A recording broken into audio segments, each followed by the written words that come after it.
This is the tape tutorial for the program system, the graphic programmer. Alright, to begin we need to take the disk out of the sleeve and we'll put it into the drive and close the door. If your computer is not turned on, then just simply turn it on. If your computer is turned on and you have the backward C looking prompt, just type PR number 6 and then touch return, and the drive will activate. Okay, the graphic programmer, copyright 1984 by AV Systems Inc. This software system is designed to be fully used in a school. Copies may be made for class use, but one purchased original system must be owned by the user. U.S. copyright law now carries criminal as well as civil penalties of up to $25,000 per offense. The holder of copyright here reserves all rights. Touch key to run system. Okay, drive activates again. And we will see the menu program. Now the menu program is like a road map. It permits us to navigate this entire system.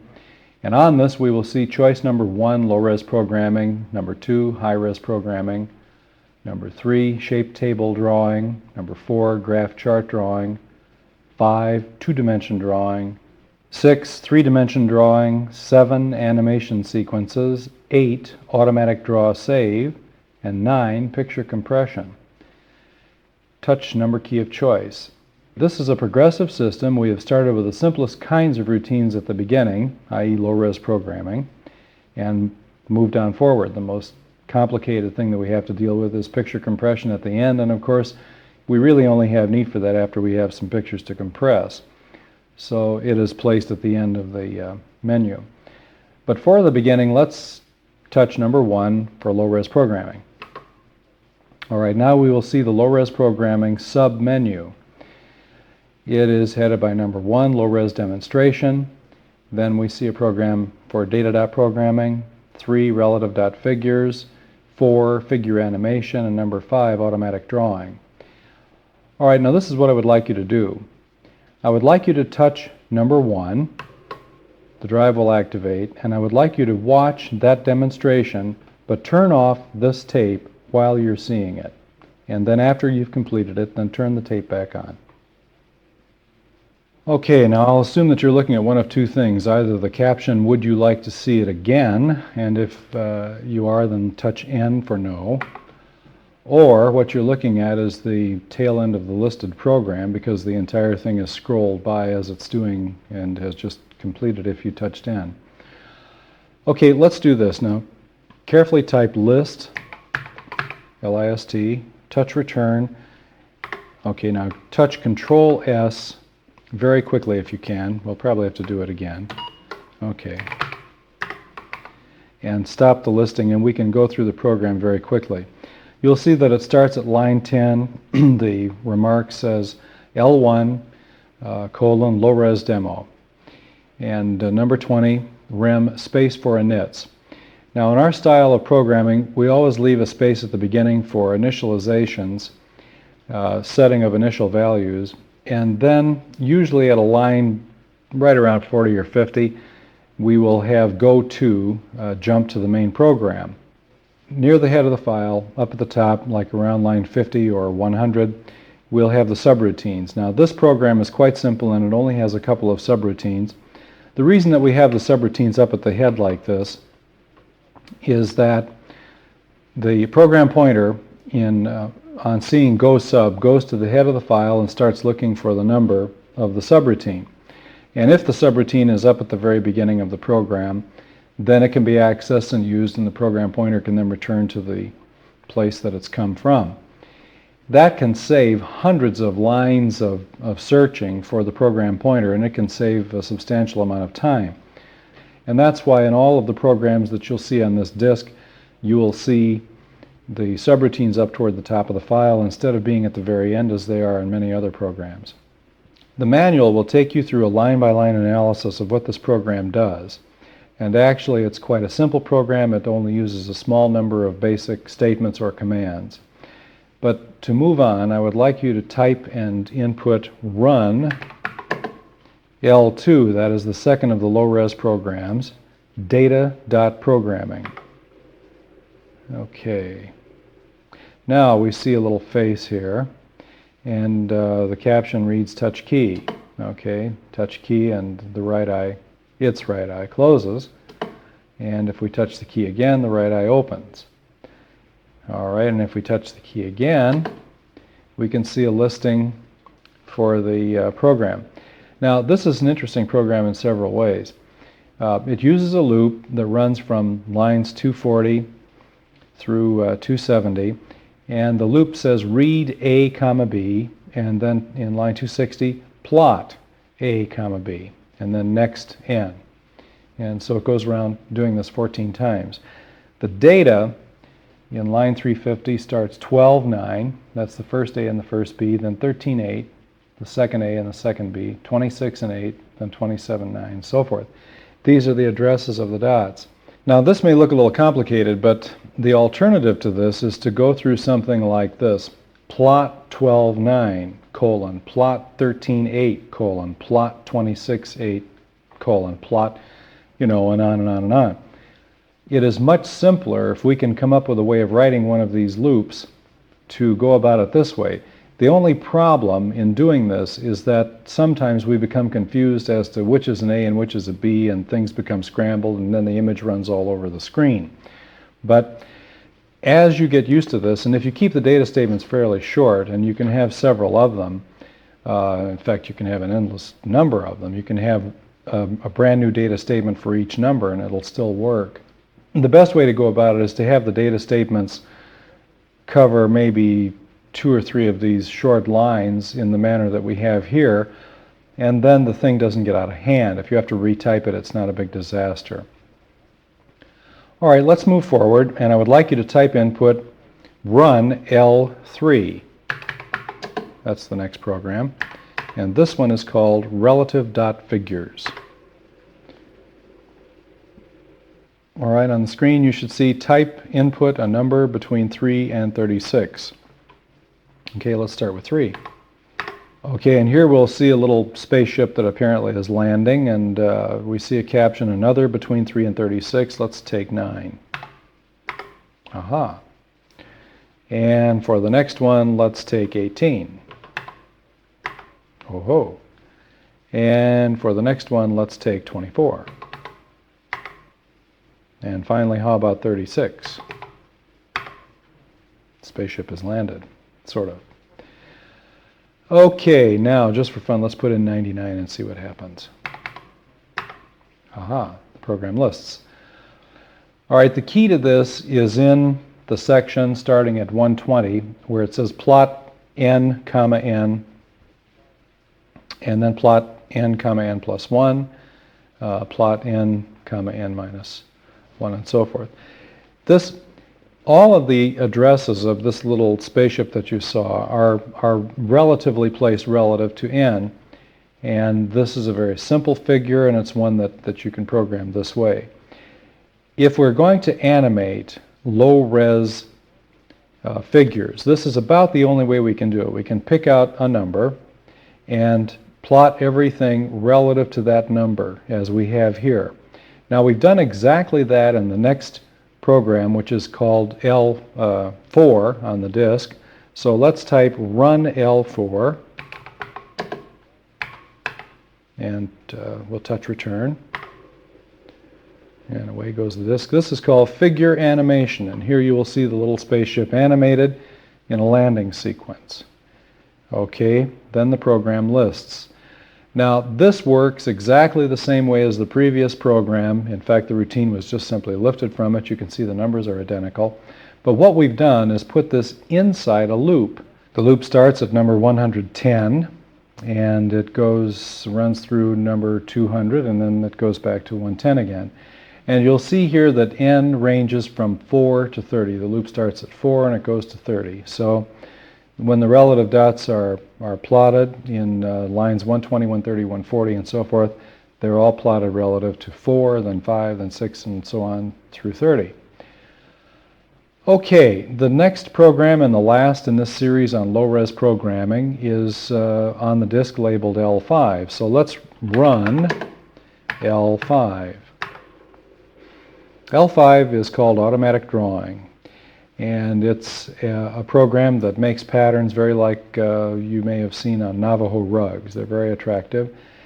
And this will run on and on and on endlessly, and after you've watched it for a while, the thing to do is just simply touch reset and examine how it works. Now, we haven't done very much with low-res programming in this programming system, but that's because we feel that low-res programming is rather limited, at least compared to high-res programming. You won't find very many uses for it.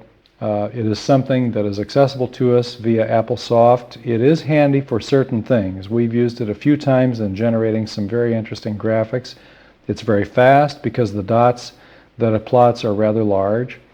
And in situations like this thing that's running right now, the automatic drawing, it can make some very nice graphics, especially when you consider that there are 16 colors available in it. So it can be very vibrant and very geometric, as you can see. But it is limited because there are so few dots. There are only 1,600 dots available, whereas in high-res programming we have very much more. All right, to move forward, let's touch reset, and let's run menu. Okay. And we'll move on to high-res programming. So let's touch number 2 from the main menu. And we'll see the submenu for high-res programming. We'll see the high-res demonstration is number 1. Then there's byte dot programming, angle line drawing, 3. Number 4 is data table drawing, 5 kinetic pictures, 6 string art drawing, 7 XY axis adjustment, 8 line clipping, and 9 moire patterns. All right, I would like you again, as you did last time, to run the high-res demonstration, and during that time please shut off the tape. After you're finished with it, then turn the tape on again. Okay, now I presume that you're looking at the last frame of the output, the football shape with a moire pattern inside, and the question, want to see it again? Let's touch no. And if you're very quick, now we can stop the listing with Control S, and if you're not, we can start it over again. Okay, oops, there we go, I caught it. Okay, we see line 10, REM H1 high-res demo, and you'll notice that in line 20 we have made 2 settings. We've defined D string, D dollar, as control $4 to operate the drive, and then we've also set the speed to 255. Some of the programs on this disk will have altered speed settings, and they'll cause the captions to be output rather slowly, 1 letter at a time. If you see that, you can stop the program and type speed equals 255 and then restart the program, and everything will be okay. Here we've done it in this line of the program just to show you how it can be done, and this will account for any such alterations of that kind. In line 30, you see our go to 110 and the remark jump to main program. In line 40, we have the section for subroutines, and line 50 we've labeled the pause timer routine. Number 60 for t equals 1 to 750, next t, and then return. This will give us a 1-second delay, and we will access this numerous times through the program. The manual will give you a line-by-line accounting of what's going on in this program, and I think you should read it and list the program at the same time and maybe run sections of it. And you can see how it works. You really need, at this point in your study, to analyze a lot of programs to see what's going on in them. And that's really the main strength of this entire system and of this method of education. We give you a program, or programs, many programs in fact on this disk, that are set up in a way that's easy to understand when you analyze it. And as you step through this program, you'll see that everything is done in the most straightforward fashion that we could possibly do, and much of it is labeled. We can't label everything, but we can label a lot, and we do. So anyway, with the manual, step through this and you'll understand what's going on. Now let's type and input run H2. Alright, that'll activate the drive. Graphic Page 1 Memory Mapper. Alright, this program will show you how the Apple memory is correlated to the screen. And the method that is used is very strange, or seemingly it's rather strange until you understand that the memory was originally designed in collaboration with an outputting system to a screen to work with text. And once you view the memory in that light and how it's organized, it makes a lot of sense.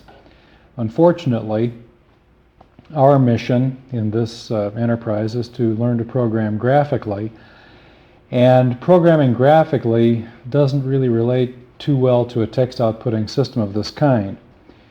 Alright, I'm sure by now you've read this first page. Incidentally, if you're doing this on an Apple IIe, you will not be able to use the escape key for stopping this output. You'll have to use Control S. Alright, let's touch any key. Okay, now if your eyes are very fast, what you're going to observe here is the poking of the numbers 128, 64, 32, 16, 8, 4, 2, and then finally 1. And if you'll notice, dots are being placed in the very top level of the screen. What's really happening is that we're dealing with each section of the screen, one row, one little section of a row, 1/40th of it, as a matter of fact, at a time. And each time the poke changes, the placement of the dot that's there changes, and you see this little animation effect. Now this is what I would like you to do. I would like you to let this run past memory address 9216, a bit past that. By the time the output has done that, you should have a pretty good idea how the memory is correlated to the screen. Then I would like you to touch Control S twice, or Escape if you have a 2+, and go on and go through the rest of the program. Study this very carefully, because this will show you how the memory of the Apple is related to the screen, and it will give you good justification for going through what appears to be a great deal of trouble in learning about shape tables. Now, shape tables really represent a very substantial shortcut in putting small graphic images on the screen, because the alternative to that would be to deal with this system of bytes placed the way they are. And I think after you understand how the memory is correlated with the screen, that you'll agree that even though shape tables look complicated at this point, that they represent a very substantial shortcut. So let's watch this for a while until it goes past 9216, and then continue on through the program. And be sure to look in the manual for the section dealing with this. And I think between studying what is happening on the screen and reading the manual, you'll get a clear picture of how the Apple memory is related to the screen. Please stop the tape player until you wish to continue.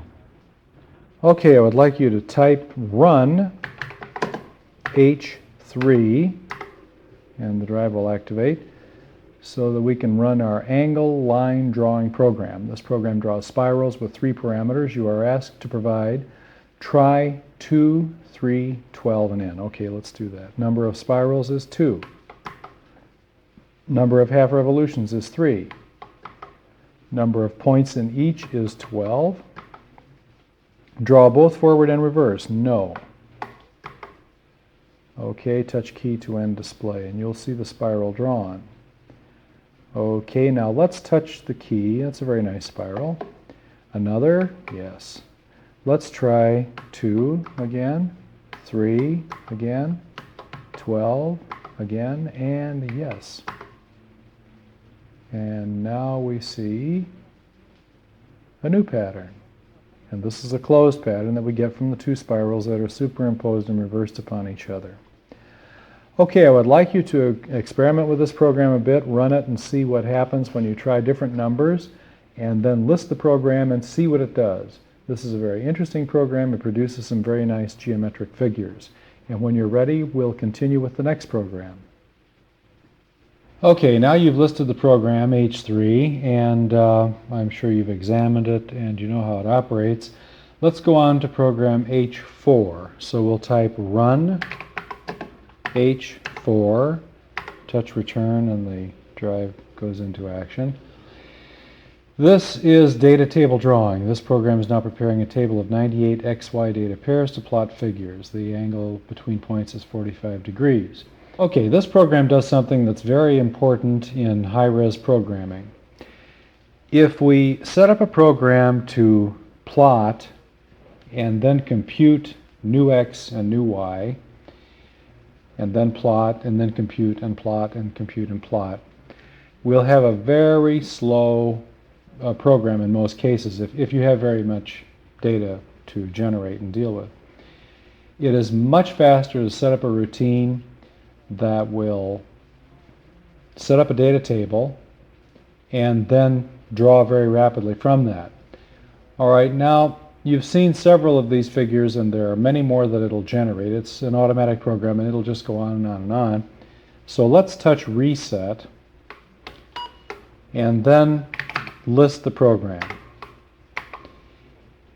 All right, now you will see that we have the data tables in lines 500 and 510, and that the data are used. You'll have to study this fairly carefully, and we don't have a lot of time to go through it bit by bit. There is an explanation to some degree in the manual, but you'll have to go through this yourself. It's a fairly simple routine, and study this to see exactly how it works. But the main point of all of this is that it is much faster to have a data table generated and then draw from the data table.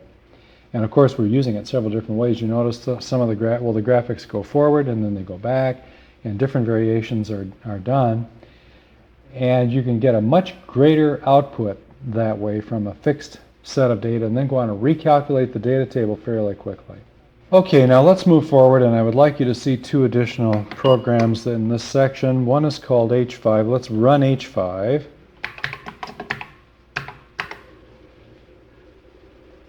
And this is one called Kinetic Pictures, and this is a program that you should see for a while and then study a bit. It's not a very long routine, but it has some very interesting features in it. And in high-res programming, we have some opportunities to do some very nice image making of this kind, and these are routines that can be utilized by people that are teaching geometry or chemistry or physics, because they relate to the physical world, or can be made to be related to the physical world. And I want you to see these, and I want you to study how these images are made, because they're very interesting and they're adaptable routines. So after this is run a little bit, let's touch reset and list this program.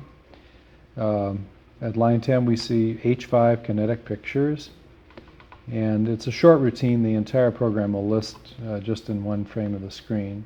Okay, study this program for a while, and then let's go on to the next one, which is H6. Okay, let's type run H6. The following program produces a series of lines varying in length, angle, and color. It erases previously drawn lines to clean the screen for clarity. All right, this is a very interesting program in terms of output. It draws 200 lines, and it changes the angle on points all over the screen. It produces a very 3D-ish output. And then once the 200 lines are drawn, it goes back through and erases them. And it erases them by changing the color in a way that in some cases doesn't erase everything, so it leaves little bits and patches of geometric pattern on the screen, which will then combine with other things to form new images. It's a very interesting program that you can watch for a long time, and it'll almost, well, it uses the random order routine, of course, but it produces some very nice images that look as if they had come from some other dimension or some other place. Okay, now, after you've had a chance to run this for a while and examine it, I would like you to touch reset. And let's go on and we will run H7.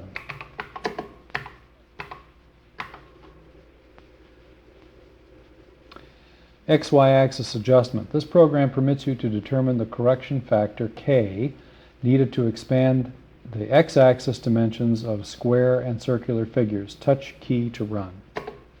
K is now 1.02. Type input a new K and measure the figure.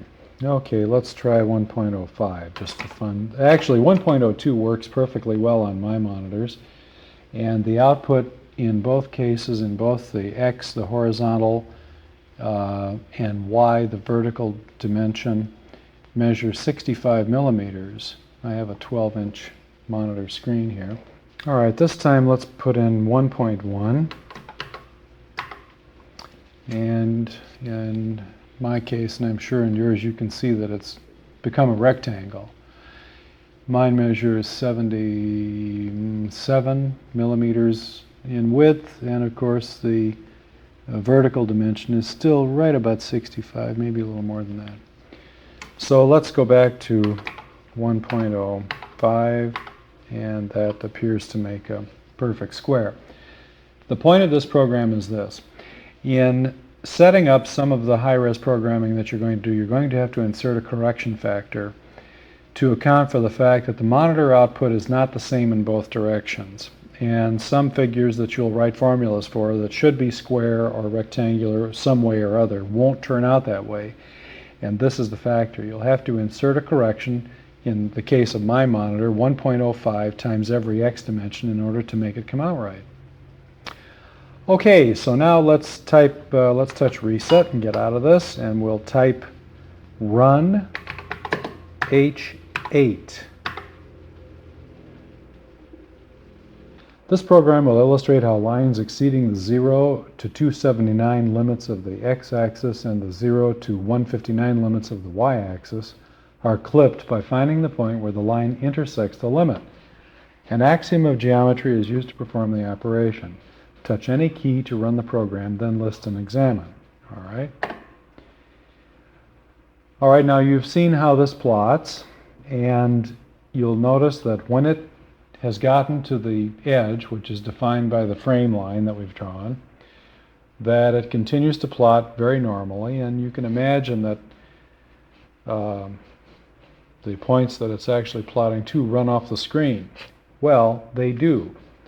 What this program does is generate a synthetic outer perimeter, and let's list the program. It's a relatively, now this is the drawing routine that you're seeing, lines 400 through 490, and you'll notice that in line 470 it says if A is less than 0 or B is greater than 159, go to 100. That's the clipping routine. Okay, let's touch the key and we'll see the clipping routine. It's in the subroutines.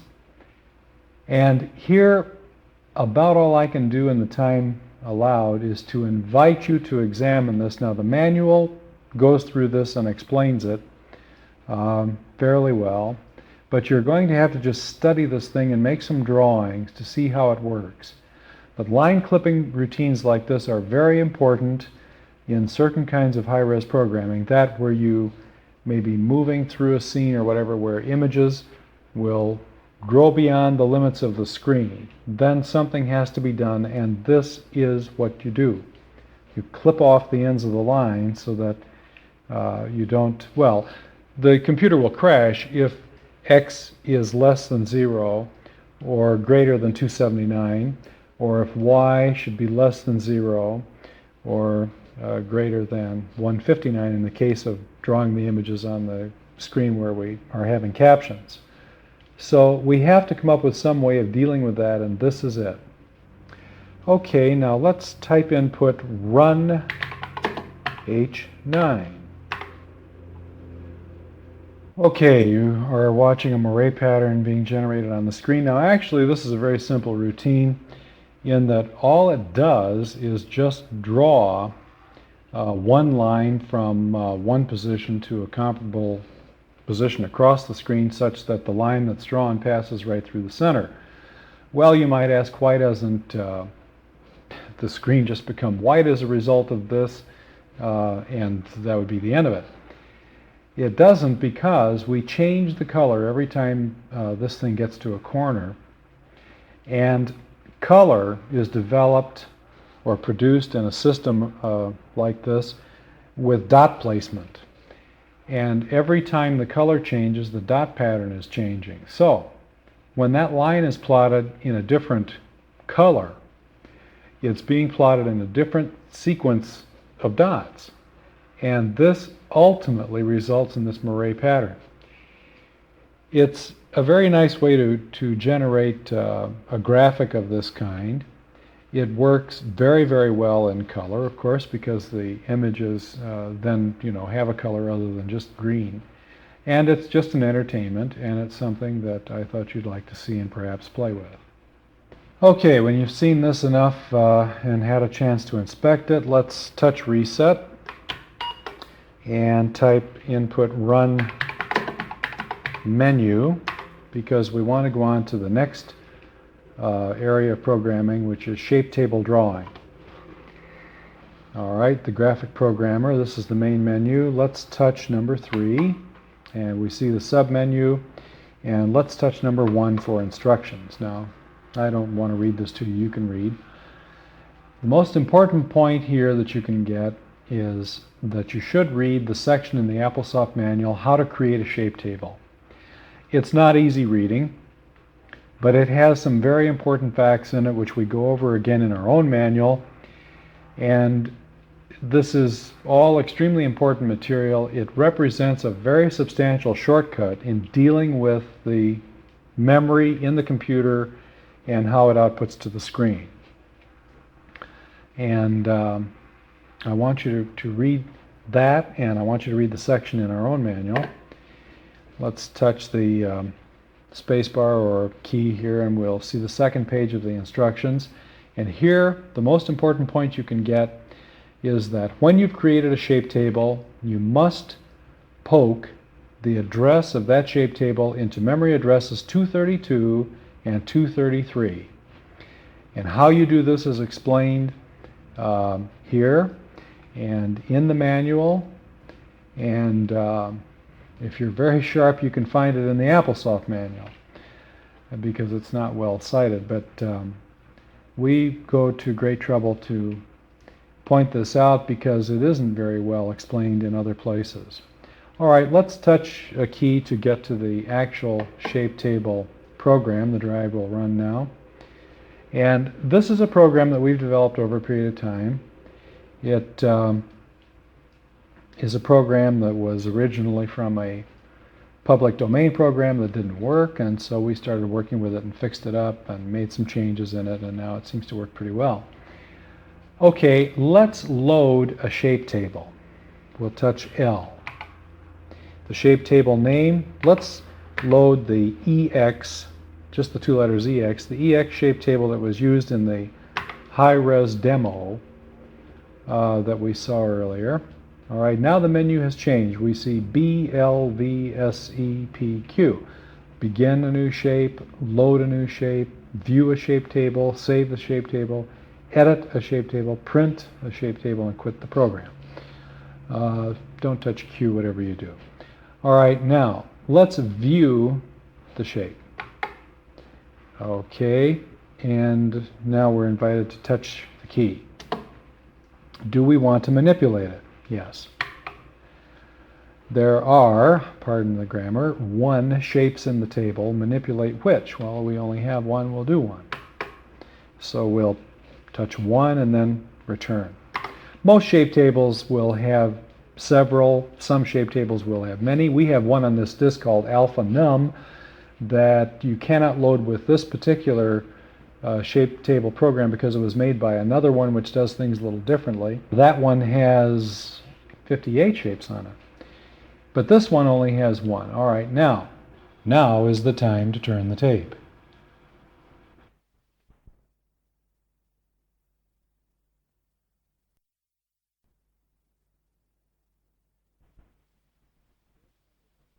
Shape number 1.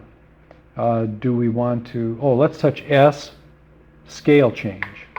All right, now let's touch increase because we cannot decrease. In fact, you might try that. Touch the right arrow and nothing happens. We cannot decrease the scale on this shape because the scale is already 1. But let's touch the left arrow 5 times and you see how that has increased. Now it should say scale equals 6. Let's add 4 more to it. Go to 10. And that is what the shape looks like. All right, now let's go back to about 2 or 3. Okay, then we'll touch return. Now let's touch R for rotate, and we'll rotate to the left, and we'll rotate to the right. Let's continue rotating to the right, and let's rotate all the way around. Watch the rotation. It says ROT now equals on my screen 35, 40, 45, 50, 55, 60, 1. Okay, now let's touch return to go back to the menu, and let's touch C to clear the screen. Okay, and we'll touch return again for the menu. And let's go to P, print a shape table. And we will print out the shape table to the screen. Okay, so we touch S, and here you'll see the shape table. The shape table is 22 bytes long. And here it's shown as data. Shall we make a data exec file? Let's not do that right now for this particular shape, but the reason that I brought you to this is that I want you to know that this program will prepare for you a data file that can be used in a routine which we explain in the manual for generating shape tables from within basic programs. This can be a very important technique if you want to have some special effects or make a game or whatever within a program without having to go back and forth to the disk, be loading a lot of stuff. Okay, let's touch No, N, and we go back to the menu. And for the time being, let's quit the program, and we'll go back to the main menu automatically. Now, shape tables are very important, and I want you to make a particular study of this because this is something that you can use very much in your graphic programming. All right, now let's go to number 4. The basic graph system is number 1. Now, the basic graph system is not a very fast system. It does things in a rather plodding manner. But it's a very nice program system, and it is one that does things in a very nice, understandable way. We've done a lot of work on this to make it a more understandable system than it was originally. Okay, now you should be seeing the outline of the graph system, and here we have on the screen disk input output. Let's touch return, and we want to load, so the screen goes blank again. Now here you will see a cataloging of the disk. You see hello and menu, then you have L1 through 5, and then H1 through 9. Touch return or any key and it'll continue, and you'll see a lot of the other files on the disk. The very last file is one called sales. Let's load sales. We'll type S-A-L-E-S and touch return. All right, now the program will take a little time to, here comes the graph, okay. And you can see a scale being plotted on the left-hand side, and down below we see the names of the months. And now they're appearing in the chart on the left. Then the values appear, and you can see how they correlate with the graph featured on the graph part of the screen. The flashing cursor is now under Edit Titles, so let's touch Return, and we're asked if we want to change January. Let's pass on that by touching Return. February will continue to pass. We'll go down, let's go down to June. Okay, let's type June, okay? And you see that it's changed. And we'll continue all the way down through December, the last one. When we touch Return for December, it goes to 13, which is blank, and then it then pops over to Edit Values. Okay, Edit Values. All right, let's make a change in the high. We'll go to 99 for April. So we'll pass through January, February, March. Here's April. Let's make April 99. All right, there, that value is changed. Now we'll just step right through the rest of the value table, get to 13, and it says Draw Graph. Let's touch Return. Now let's have another bar graph. We will do number 2. Okay, the present graph disappears, the new graph reappears very suddenly, and we see a new table with 99 at the top instead of 95.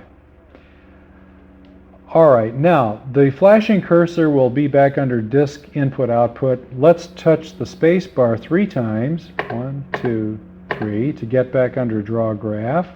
We touch Return when the flashing cursor is under Draw Graph, and this time let's get a pie chart. The present graph disappears, and a pie chart will begin to appear. Now, this is a very nice, pleasant, easy to deal with, basic graphing system that you can actually use quite a bit. It's especially good for monthly data. You can only put 16 data inputs into it. It's a simple program. It's one that plots very well, and it's written in a very straightforward fashion. Again, we've done a lot of work on it to make it work for you this way and be instructive. And I think you can get a lot out of it. It is not a professional system. It really would need to be adapted very severely before it could function as a professional system. Okay, now, we have no exit for this. If you want to exit from this routine, the thing you have to do is touch Reset. So let's do that, and let's run menu. Okay, now we'll go back to Graph Chart Drawing, and let's see our plot data routine. This program plots data for the file Gold CMX83, a commodity price record, and so forth. Okay, this is a professional plotting system, and let's touch a key and we'll get it running. It's now loading the file that it needs for the data, and it's also loading the alphanumeric shape table. Okay, let's touch number 1 and we'll get it to plot the entire year of gold prices, gold for 1983. We see that the top price was $518. The bottom price for 1983 was $368, and you will see all of the figures plotted. It actually includes 252 prices. Okay, now moving average. Yes, let's do a moving average. The term in days, 50. Okay.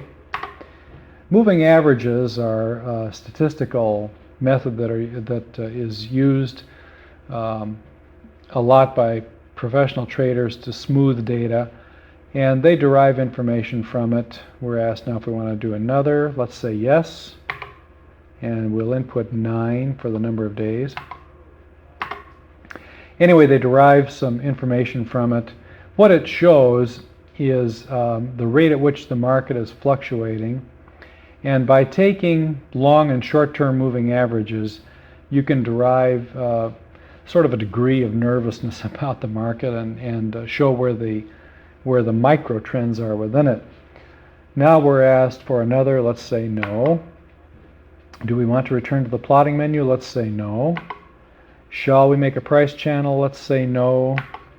Superimpose a season overlay? Let's say yes. Okay, the drive runs again, and we see a season overlay. Now this season overlay has been developed over a 5-year period of time, and this shows how the price of gold normally fluctuates during the year. It rises to a peak in February, approximately. It falls to a low in May, and it rises to another peak almost on the order of the one in February in about the month of October. So this is the normal fluctuation for gold.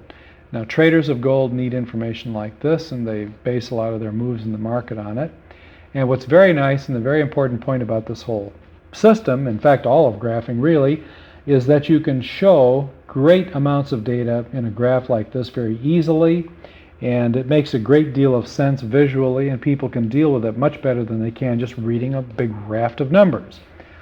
All right, now we're asked, do we want to save this picture? No. Okay, and let's exit the routine. Okay, now that action has brought us back to the main menu. So let's touch number 4 again for graph chart drawing. And this time we'll go ahead and touch number 3 for graph analysis. Now, this routine really requires the joystick. You can do it with the game paddles, but they don't really work as well as a joystick because the number that you're inputting, the value you're inputting, can be changed much more rapidly with a joystick, and the routine is written in that fashion. Here we're asked to input the name gold pick. Okay, be sure to put the period on the end or else it won't load it. And when we touch return, of course, the drive is activated again. You'll see the gold pick being put on the screen. Now that you've seen how the memory is organized, does it make sense to you that the picture appears the way that it just did? All right, let's input number 518 for the high value that's seen on the screen. And we'll input 368 for the low value. We're reminded that if we touch any key, we'll get an exit. If you have a joystick, you can move the little flashing cursor around. If you do not, it will probably be somewhere in about the middle of the screen, and it'll show a day approximately 100, maybe to 120, somewhere in there, and the price that's shown will be about 400 and whatever. In my case, it's on 439. Okay, let's touch the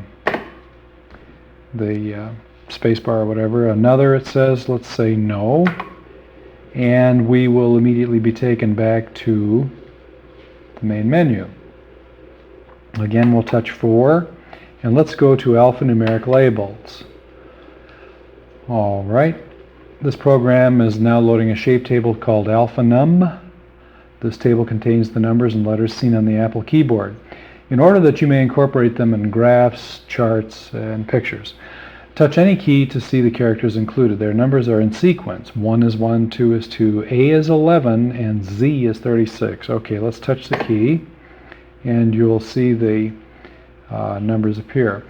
All right, now here you see if we this is a shape table. Shape number 1 is the number 1. Shape number 2 is the number 2. Study this. Shape number 10, for example, is the number 0. Shape number 11 is A, and directly under A we have K. Now what number would that be? All right, 21. So what would be the number for L? We're asked in the caption, what is the number for the letter L? All right, 22. So we'll answer that. Now, what is the number for the plus sign? Take a look very carefully. Count down. Do you see that we're 1, 2, 3, 4, 5? It is in the 6th row, but the first row we could call the 0 row is 4 digits. So we have 0, 10s, 20s, 30s, 40s, and 50s. All right, it's in the 50s row, and if we look over, it's directly under the number 8 at the top of the column here. So the number for the plus sign would be shape number 58. Okay, fine. Now we see the caption, we will now load and label gold pick, and we see the gold picture again, and boom, there's the label gold pick. Touch the key to list. Okay, here's the routine. I want you to stop the tape and study this routine, and you will see how this is done. This is a very simple, easy way to go about labeling charts, graphs, pictures, whatever. The shape table is on this disk. You can use it, And it makes a very handy method of putting labels on drawings, and sometimes that can be a problem. So please stop the tape and study this routine. Okay, now that you've finished studying the routine, let's type Run Menu, and we'll return to the main menu again. And this time we're going to take a quick look at number 5, the two-dimension drawing routine. And let's go directly to the program. This is really a very simple program to use, and this one works best with the game paddles. Here's the command list, and on here you can see that from the drawing routine, key N will give you no color or black. B gives blue, white is W, O is orange, green is G, and V is violet. Now I think that most of you will be working with a monochrome screen, but the colors can be very important in certain kinds of drawing where you want to get textures, because remember the colors are produced by a dot process, and if we don't have color, then we see all the dots on a high resolution screen and it gives us different texture. This is a very simple program to run. It has a very simple objective. It converts the apple into a sort of an Etch-a-Sketch, and it's extremely useful for doing areas with broad color and making very simple drawings. And when you get an opportunity, I'd like you to come back and take a good look at this. Now for the moment, let's quit the program, and we will, it says really exit the program, yes. And we'll return to the main menu. Okay, now back at the main menu, let's touch 6 for three-dimension drawing. We'll take a look at Cartesian plotting. This is a very simple routine because really all we do is put the Cartesian axis on the screen and then do a fairly ordinary plot on it. And it'll have the appearance, in many respects and to many people, as a 3D image. The third dimension is really an illusion. Always. Our perception is really based on two-dimensional translations of a three-dimensional reality. And the only reason that we see in 3 dimensions the way we do is that we're resolving two different sources of information, right and left eye. And in order to synthesize a 3D image on a two-dimensional surface, as we do on this screen or a piece of paper, we have to deal with the depth dimension, and we'll do that in this section. Okay, it says touch any key to list the program. Now you should be looking at this 4-petaled rosette sort of pattern. This is a very simple program, and you can do a lot of this kind of thing and get a sort of a synthesized three-dimensional effect. Okay, let's continue by typing run F2, and this will be the data line mapping program, and we'll touch any key to run it, and it runs. This is a very nice program. It's a very nice technique, and you can modify it and draw all kinds of images with it. It says repeat. Let's just say no, and you'll see the data file listed here from 100 to 200. Let's touch the key again, and here's the actual plotting routine for the Cartesian axis, which is displaced in this representation, and the field on which the data will be drawn. Touch the key again, and you'll see the data plotting section starts at about 580 and runs down through 700. This is where it actually starts at 570 and runs through 700. This is a program that's really worthy of study because you can do a lot with it. And I recommend to you that when you set up the data files that you set them up as we have here in terms of plus and minus values, because it's much simpler to edit that sort of data file than it is editing absolute values. And again, study this somewhat. It's not terribly complicated. There's a little trick to it, and it really pays dividends to give it a good close study. Touch the key again, and the program is taking us back to the main menu. Okay, so we touch 6 again for three-dimension drawing. This time let's go to ellipse equations. Now, For ellipse equations, I'm not going to take you through each of these. I think you should go through each one and then study the program. And there's a nice section in the manual about ellipse equations and how they're handled and what they mean. Ellipse drawings, ellipse equations offer us some very good opportunities in three-dimensional work because they're fairly easy to set up, and they will give us an opportunity to work up systems of equations that will draw things like hands and feet and body parts. And what it really means is that you can take a very complicated figure, and if you analyze it and break it down into ellipses, you can reduce the entire figure to a relatively small set of equations. And then if the equations are written relativistically, then you can have the program produce a more or less movable figure.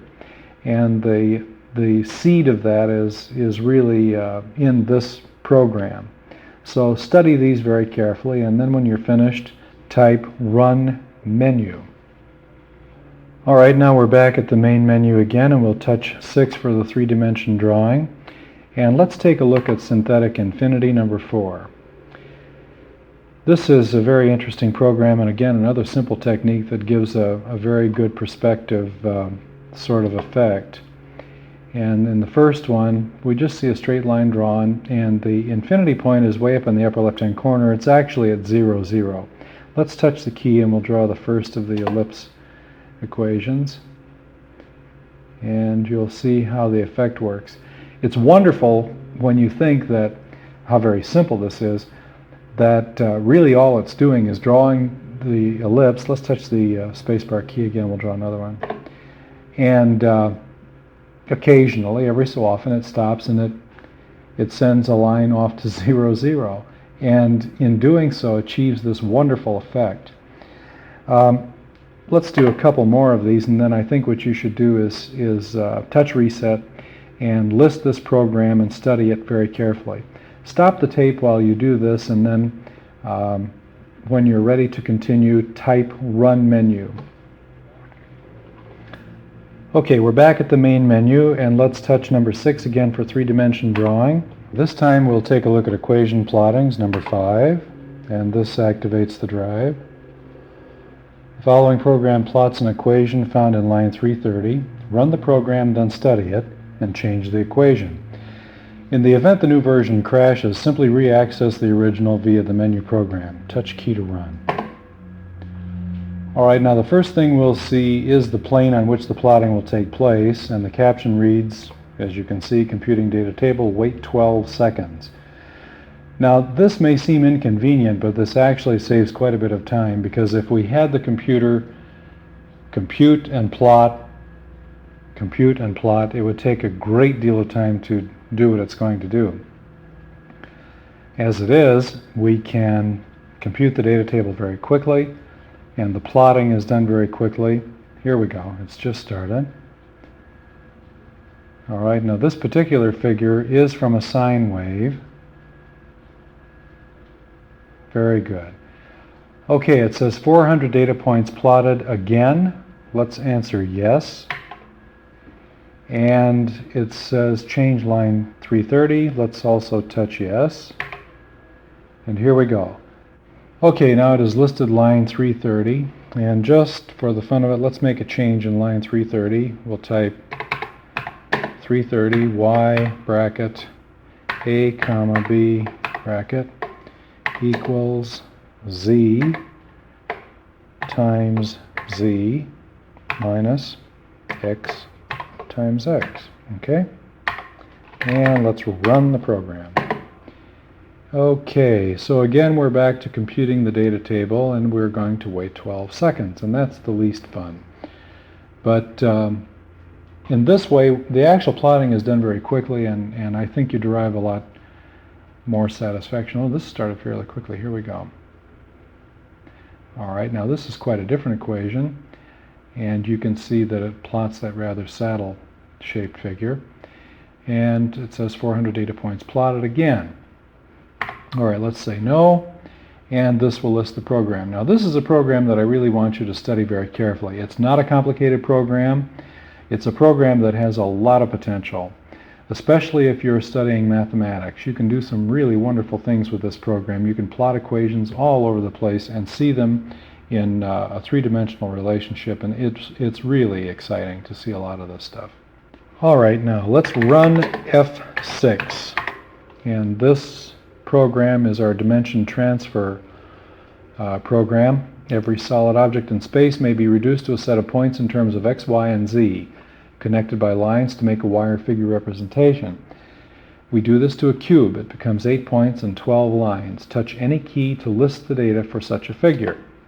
And this is how we've done it. We've set it up as a series of data statements headed by a rem, showing that we have the x values in the first column, the y's in the second, and the z's in the third. Notice that all of the z values for the first four data points are minus. All right, that is the back plane of the figure. And notice that all of the z values for the last four are positive. That is the front plane of the cube figure. Okay, so let's continue now. The first figure that we see is one with a point of view of x equals 0, y equals 0, and z equals 120. This was set up so that we would be at a one-to-one relationship relative to the face at a distance of 80 units. And the reason for that was we had 80 vertical units to work with in the plotting figure, and we thought that one-to-one would be, as in the experience of human vision, when you're that close to something it appears to be right on top of you. So we would simulate human vision in this process as much as we could. There's just a lot wrong with that idea when you try to do it on a screen like this where the viewer is the normal viewing distance and so forth. But it was a working concept that we developed, and it seemed to be okay at the time, and I know that there's a lot that you could say against it, but it was just one way to go about it. You may choose to do this another way. All right, now if we touch the key, we will then move to a relative distance of 150. Well, what has happened? Well, both of the front and back faces of the cube have gotten smaller because we've moved away. All right, now it says new z. Let's say yes. Let's input the new z. Let's get very close to the figure. Input 90. All right, well, now we've gotten much closer. Now I want you to notice that the back face has gotten larger, but not much larger. In other words, as we get very close to this, the back face relative to the front, well, the front appears to get larger much faster, and that is because we're closer to it. If you study, and I hope you will, study carefully the listing of this program, you'll see why this works the way it does. And if you study human vision, and if you study the physics of a camera, you'll see that what we're doing is exactly the same process. All right, now just to move on, let's say no, we're not going to have a new z, and we're going to change our point of view. And the new position will be x equals minus 20, y equals 0, and z equals 999. Well, that should be interesting. Touch the key, and the figure, if you examine it, is about what we would expect or should expect. Okay, now we'll rise slightly by changing y to 20. Touch the key. And here we have risen to x equals minus 20, y equals 20, and z is 999. And this is much more the kind of representation we're used to seeing for this sort of cube figure. And this is, relatively speaking, the position from which this is seen. Okay, now it says a new x. I would like you to experiment with this program and then list it and study it very carefully. And during that time, of course, I'd like you to shut off the tape, and then when you're ready, turn on the tape again and type input run menu. Okay, here we are back at the main menu, and I would like you to touch number 7 for animation sequences, and let's touch number 1 for figure animation. And you will soon see our little man figure run across the screen. And this was fun, but very time-consuming to do. The main problem, now here the program is listed, the program itself is very, very simple. The main difficulty in doing little animation sequences like this is that of coming up with a proper shape. And it just simply takes a great deal of time and work. If you have a lot of ability in this area, you can have a lot of fun. And some people do have a very good ability at coming up with these little figures and analyzing motion carefully so that they get a really good representation. And this is a very important area in computer simulation. Okay, now let's type and input run A2, which is shape animation. And this program will run quite a little while, and it'll show you different ways that shapes can be animated. Again, the program itself is really quite simple, and the shapes that it works with are themselves actually quite simple too. The program will end with a very interesting segment that we call a high-res weaver. And it's an incredible routine, incredible in terms of what it produces, and all it does is just simply work with a very simple square or cross shape table that is projected in a very, very large scale, and the scale changes. And it just is a very interesting technique that perhaps you'll be able to use somewhere. Then, when you're finished with this, observing this and examining it, I would like you to again type run menu. Okay, now we're back at the main menu, and let's take a look at the automatic draw and save. This program draws three-dimensional figures with hidden lines. The vertical scaling parameters A and B are changed in each new drawing to produce a series of 14 for animation. Install a clean but initialized disk in drive 1 and allow 10 hours for the work. Overnight is usually the best use of the machine. Touch R to run or M for menu. Alright, this is the 10-hour drawing machine. It does a wonderful job, but takes a very long time to do it. I recommend that you set this thing up overnight and let it run, and when you come back you'll have a whole disk full of very interesting pictures. Then analyze the program and see what the equation is doing and how it's going about it. Make some changes in it and let it run the next night with another disk, and you'll get some more images. The very important part about this program in terms of graphics is that it deals with the hidden line problem, and it deals with it in a very simple, straightforward way. It starts at the back of the image and works its way forward, erasing or drawing over everything that was in the way. And in doing that, it just simply wipes out the hidden lines. It's a simple technique, but it's a time-consuming one, and that's why this takes so long to do what it does. Each image that it produces takes about 43 to 45 minutes. So when you get a chance, run this. Now, we'll return to the menu for the time being, and we'll go on to the last segment here, picture compression. And I would like you to take a look at the demonstration and then restart the tape. You've seen the demonstration and have listed the program and perhaps have some idea now how Unpacker works. I would like you to type and input run P2. And this program, which is also accessible from the menu, will teach you how to operate the Packer program. It's very simple, and it does take a little getting used to because the output is a little strange, but essentially the major problem is that often you'll see some garbage in the length statistic, but the important thing to remember is to just use the last 4 digits, which will be something like 0B3E or some such hexadecimal number. Follow these directions very carefully and you shouldn't have any trouble. You can transfer both the Packer and Unpacker machine language programs to another disk with the FID program, file and development program, on the system master. It's very simple to use. This will save you a tremendous amount of disk space, and it's an efficient way to do things. Okay, this concludes the tape tutorial for the Graphic Programmer system.